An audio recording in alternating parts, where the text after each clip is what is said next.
지금 벌어진 일부터 차분하게 정리해보자. 미국이 이란을 공습했고 그 과정에서 이란 최고 지도자가 사망했다는 보도가 나왔어. 이건 단순한 군사 충돌이 아니라 중동 권력 구조를 흔드는 사건이야. 왜냐면 이란은 중동에서 그냥 한 나라가 아니라 이라크, 시리아, 레바논, 예멘까지 연결된 영향력 네트워크를 가진 국가거든. 지도자가 사망했다는 건 정권 공백, 내부 권력 재편, 보복 가능성, 확전 리스크, 이런 연쇄 반응을 만들어. 시장 입장에서는 이게 제일 무서워. 전쟁 자체보다 불확실성이 더 무섭거든. 그래서 공격 소식이 전해지자마자 글로벌 증시 선물이 먼저 흔들렸어. 전쟁 뉴스가 나오면 시장은 항상 이렇게 움직여. 1단계 주식부터 판다. 2단계 안전한 자산으로 도망간다. 3단계 유가를 본다. 이번에도 똑같았어. 기술주 중심의 나스닥 선물이 흔들렸고 아시아 증시가 먼저 충격을 받았어. 왜 기술주가 먼저 흔들릴까? 기술주는 미래 성장 기대를 먹고 사는 기업들이야. 그런데 전쟁은 미래를 불확실하게 만들어. 예를 들어볼게. 어떤 기업이 3년 뒤 매출 30% 성장을 기대하고 있는데 유가가 급등하고 금리가 올라가면 그 성장 시나리오가 깨질 수 있어. 그러면 투자자들은 일단 팔려고 해. 반대로 금은 올랐어. 전쟁이 터지면 금값이 오르는 이유는 간단해. 금은 나라가 망해도 사라지지 않는 자산이거든. 달러도 강해졌어. 전쟁이 나면 글로벌 자금은 미국으로 몰려. 이게 아이러니야. 미국이 공격했는데도 달러는 강해진다. 왜냐면 전 세계 자본 입장에서 미국이 가장 안전한 시장이기 때문이야. 그 다음으로 중요한 건 유가야. 이란은 세계 원유 생산 상위권 국가야. 그리고 더 중요한 건 위치야. 호르무즈 해역. 세계 해상 원유 물동량의 약 20%가 이 좁은 바다를 통과해. 여기가 불안해지면 유가는 바로 반응한다. 유가가 10달러 오르면 항공사 영업이익이 10에서 20% 줄어들 수 있어. 정유사는 반대로 마진이 늘 수 있고. 그러니까 전쟁은 군사 뉴스가 아니라 원가 뉴스야. 미국이 이번 공격을 통해 노리는 건 뭘까? 표면적으로는 핵 프로그램 저지야. 이란의 핵 개발 능력을 늦추거나 제거하는 것. 하지만 경제적으로 보면 더 큰 그림이 있어. 중동 질서 유지, 에너지 통제권 유지, 이스라엘 안보 보장, 그리고 중국 견제. 이란은 중국과 25년 장기 에너지 협정을 맺은 나라야. 만약 이란이 더 강해지면 중국의 에너지 확보가 안정돼. 미국 입장에서는 그게 달갑지 않아. 전쟁은 비용이 들지만 패권은 더 큰 자산이라는 계산이 깔려있어. 그런데 시장은 이상하게도 정의나 명분에는 관심이 없어. 오직 돈의 흐름만 봐. 그래서 지금 중요한 건 누가 돈을 벌고 누가 타격을 받느냐야. 그 얘기를 본격적으로 해보자.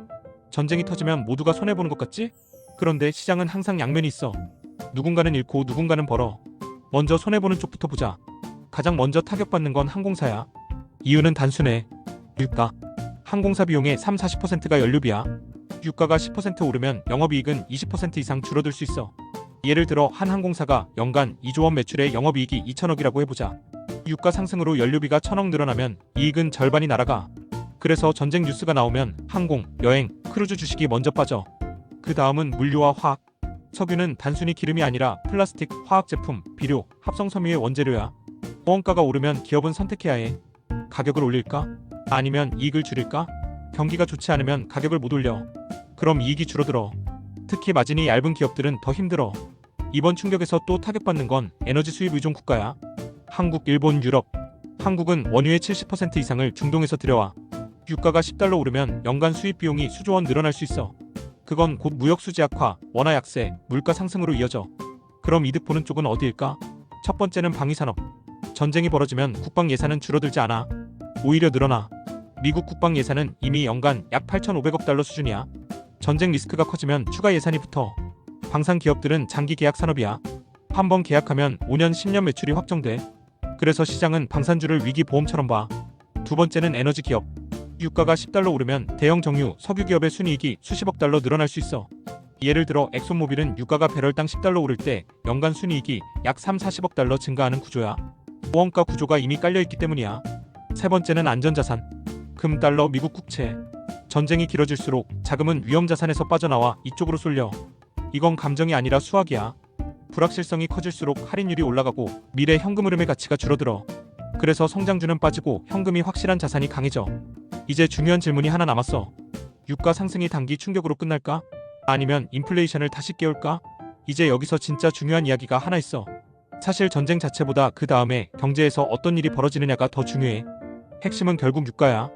유가가 오르면 단순히 기름값만 오르는 게 아니거든. 트럭 운송비가 올라가고 항공 화물비도 올라가고 공장 물류비도 올라가. 이게 결국 어디로 가냐면 제품 가격으로 넘어가. 그러면 우리가 느끼는 물가가 올라가겠지. 이게 바로 인플레이션이야. 예를 하나 들어볼게. 만약 유가가 배럴당 80달러에서 100달러로 올라간다고 해보자. 대략 25% 상승이야.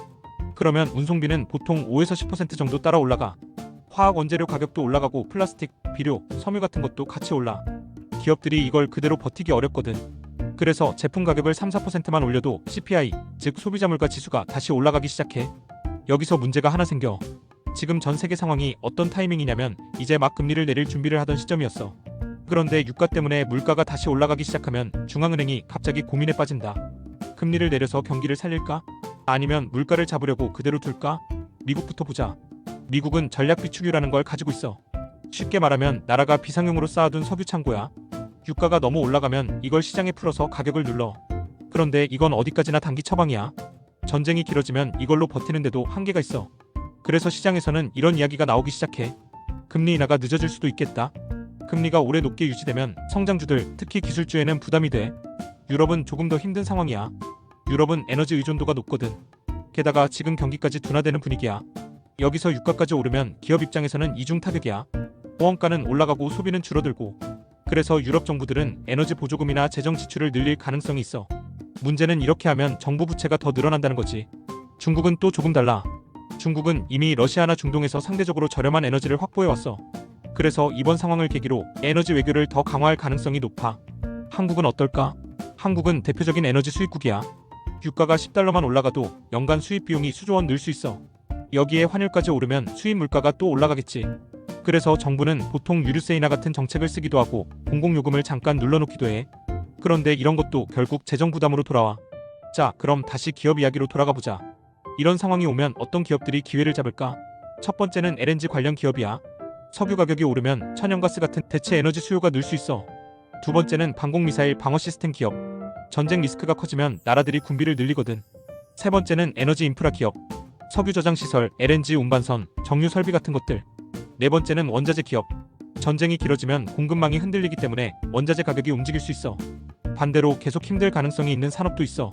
저마진 소비재 기업, 항공사, 물류 기업, 중소제조업. 원가 상승을 버티기 어렵거든. 한번 정리해보자. 전쟁은 뉴스로 시작하지만 결국 숫자로 끝나. 유가, 물가, 금리, 환율. 이 네 개가 움직이면 돈의 흐름도 같이 바뀌어. 전쟁이 짧게 끝나면 충격 이후 반등이 나올 수 있어.